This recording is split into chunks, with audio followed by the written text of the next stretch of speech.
Hey, what's going on, guys, and welcome yourselves back to another ratings video. This time we are doing Manchester City.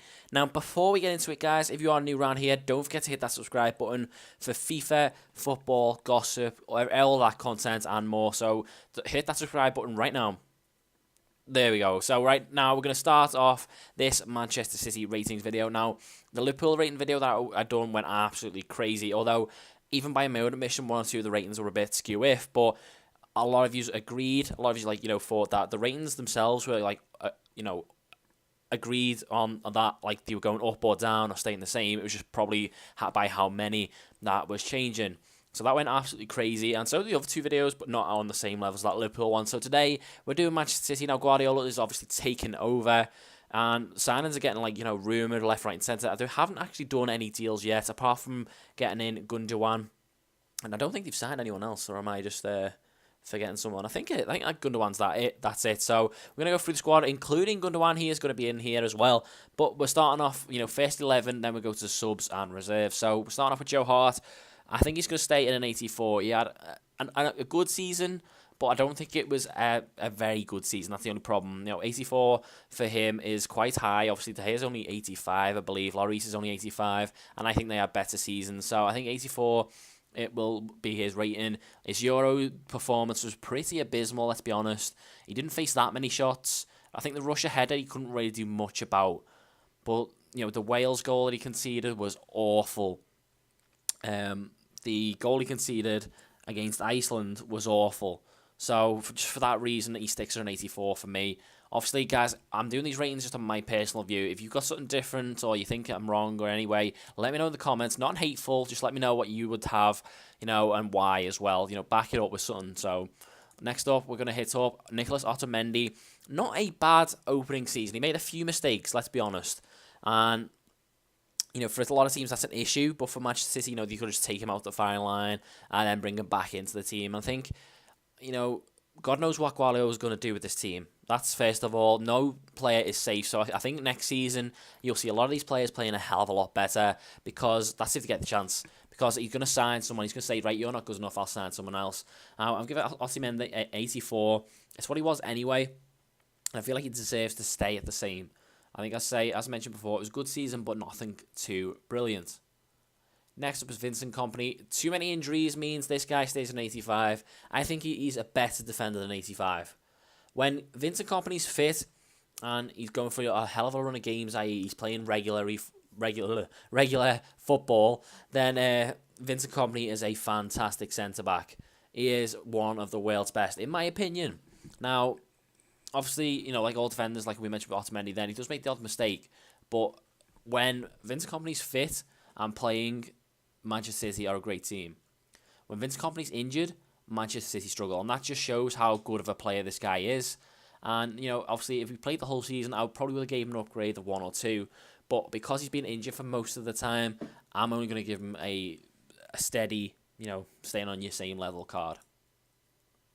Next up is Mangala, which means we do have a back three for this formation. We ended up going with the 3-5-2. Mangala stays in an 80, like Otamendi. Struggled in times, had the odd good game here and there. I think Otamendi was a bit better than Mangala.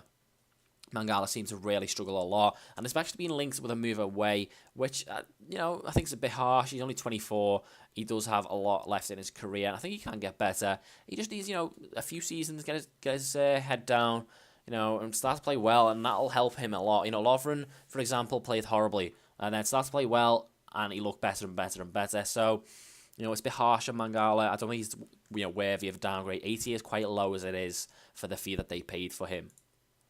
Next up is Gundogan. Now, he gets an upgrade of 2. Now, normally a player who, like Kompany, who's been injured as much as, Gundogan has, I wouldn't give him an upgrade. The only reason why Gundogan has an upgrade of 2 is because of the transfer that he's just made. He's just gone to Manchester City. He's going into a new league. He's obviously going to get himself fit to begin with. Guardiola signed him. I think that'll bump up his rating by at least 1 or 2. I've gone with 2. I'm pushing it just because of the deal that went down. Obviously, didn't really play for Dortmund that much last season, but at one point he was integral to their team, so that's why he gets an 85 for me. Next up is Yaya Toure. I was toying with actually downgrading Yaya Toure. Let's be honest, guys. I was thinking about doing it just because, he's getting a bit old now. That's the easiest way to put it. He's like 33, I think, moving on to 34. He's getting linked with moves away. He's only got 1 year left on his contract, and Guardiola isn't a fan, apparently. So, if anything, I would have given him a downgrade, but thought, he's still worthy of an 85 for me, and that's why I kept him at that. Next up is David Silva. He stays in 88. Obviously that is an insanely high-rated card, but I do think David Silva has the quality to pull it off. Few glimpses of him linking up with Aguero, meaning that City were good at one point, but not the best of seasons by his standards. But I still think he's got that quality to deserve an 88. Next up is Raheem Sterling. Now, I was going to downgrade this guy. Now, maybe after the Euros I should have done, but I think 82 for a player who's got such promise. Now, I know he's getting on a bit now at the end of the day. He's 21, which means, he's not exactly a young spring chicken anymore, just coming through. He's got like a good 4 seasons of football under his belt, and he still hasn't set the world alight. I think £50 million was a hell of a lot to pay for him. Obviously, as a Liverpool fan, I was a bit pissed off when he left, but now I'm actually quite happy. I think Guardiola will get the best out of him, so if I was going to do say next season, FIFA 18, save that game out, I think he'll end up getting a hell of a lot of upgrade. So I've left him at an 82, and I'm interested to see what he does this season. Next up is Kevin De Bruyne. He gets an upgrade of 1. He was an 86 centre attacking mid. He goes to 87. He's had a strong season, come into English football, for a big fee as well at that. After previously failing in English football, to come back and doing what he's doing means he's well worthy of an upgrade of 1. Possibly he could have went to 82 to match Aguero and Silva, but let me know what you think on that one, whether he deserved an 82. Next up is Iheanacho. I think that's how you say it. I'm not too sure. Obviously, the young Nigerian. Whenever he's played, he seems to score, which is obviously a good thing. And Guardiola's that type of charismatic guy that he will end up just playing Iheanacho just because he's young and he wants to do something different in his hip and he sees something in him. But from what I've seen of him, I think he's worthy of being a gold card. Maybe not a rare gold card like I've got on the screen, but he was a silver 70. I put him up to 75 gold just for the fact that he's managed to break through in Manchester City's academy, which, first of all, props to him for doing that, because that is a seriously hard thing to do if you look at all the players that Manchester City let go. Next up is Aguero. He stays in an 88 for me. There were glimpses of him being absolutely fantastic, but he did finish behind Vardy and Kane in the scoring charts. Now, I don't think he's worthy of going up to towards Suarez level, so I've left him at an 88. Onto the bench, we begin with Samir Nasri. He gets a downgrade of 1. I don't think, but to be honest, I could have downgraded him more. I don't think he's that good anymore. He's kind of over the hill, and he's just quite happily, accepted his paycheck at Manchester City and sitting on the bench, which is crazy. Next up is Fernando. He really struggled for me in the Premier League. When he did get signed, everyone was like, oh my God, this is suited to him, this league. And it just hasn't turned out for him, so he's got a downgrade of 1. Fernandinho, on the other hand, he gets an upgrade of 1 for me. I think he's really, really good player. Seems to cover the ground in front of the defence really, really well. And a lot of the time, it was him and Yaya Toure, and I felt sorry for Fernandinho because he didn't really have that other centre mid, pace the track back with, and a lot of time he was outnumbered. So, I've given him an upgrade of 1. I think he's worth it. Next up is Jesus Navas. He stays at an 81 for me. Nothing special, but nothing bad either. It was just an average season. His end product still really pisses me off. For a 29-year-old to still be hitting the first man, or hitting it out, or hitting it over, is just crazy. There were a few good crosses, but his end product just isn't good enough for me, so he stays at an 81. Bakary Sagna's next. Now, a lot of these next few players will be getting a downgrade anyway, mainly because of their age.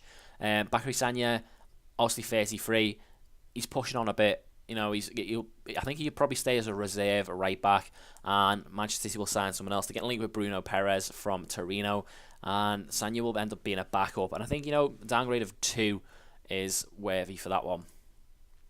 Wilfred Boney gets a heavy downgrade for me. He gets a downgrade of 3. I think his 81 card was based on his Swansea City form, not his Manchester City form. And I also think his transfer fee played a part in getting him an upgrade to an 81. I don't think he was worth it. So For me, I've come down to a 78, and I think he will end up moving on from Manchester City anyway. Next up is Zabaleta, another player who I actually rate a lot. I think I've been quite harsh maybe on this one, guys, so don't roast me too much. He was an 82. I've downgraded him to a 79. The guy didn't play much football at all last season. He looks to be on the way out of Manchester City as well, like Sanya maybe or Boney. Zabaleta maybe on the way out. Again, didn't feature at all, was injured a lot last season, and when he did, he wasn't actually that good. So I might be a bit harsh downgrading him by 3. Let me know in the comments, guys, on that one. Kolarov next, he gets a downgrade of 1. He actually had quite a good season. He kept Clichy out of that left-back slot for most of the season. And done well. He creates a lot of chances bombing up and down that left wing. But that says it all, left wing. And he wasn't really too good defensively a lot of time. He doesn't really block crosses and stuff like that for me enough. So he gets a downgrade of 1. I still think he's a very good player, just 78 worthy for me. Next up is Gael Clichy. He also gets a downgrade, this time of 2. I don't really rate him, to be honest. I think he's an okay defender, but going forward he doesn't offer much, and he struggles with passing as well, which is abysmal. Next up is the Snake. The Snake himself gets a downgrade of 1 just for being a snake. That's it. I don't think he had that bad of a season. He didn't play much, which is always going to be the case. Was playing for England a little bit, so that's kind of why he's held his rating a little bit, but the Snake gets a downgrade of 1. Next up is Caballero. He gets a downgrade of 2. He was an 80 rated card. Obviously, Manchester City's back up, and I think he's left the club now, or is on the process of leaving the club. As a backup keeper, you're not expected to hold your rating too much, so I've downgraded him by 2. And then finally, we end up on Richard Wright. I thought, why not? Let's get this guy in. Obviously, Manchester City's third choice keeper. He literally just stays there just to give them an English nationality, for the rule that's in place. I think it's in place anyway. I'm meaning that they fill their quota for English players. So a bit of a snidey one, but at the end of the day, Richard Wright's like, God knows what, 40? Or close there or thereabouts. So that's all why he sits there. He's probably going to retire soon, but I've given him a downgrade of 3 just for banter. I put him in. And this is what the team looks like. It is an insane team, guys. Let's not get that wrong there. Now, especially with the upgrades as well, the first team didn't actually get a downgrade. Now, I don't know whether that's right or wrong. Let me know. Again, all these questions I want you to answer in the comments, but not sure if that's right or wrong. But the team itself looks sick as that, but they do need to sign a right back and a left back for me at least. They'll probably sign God knows who's, Cruz is getting rumoured and all kinds. So, guys, as always, if you did enjoy this, please leave a like rating. And also, that your comments are appreciated. Just don't make them hateful. I shall see you in the next one.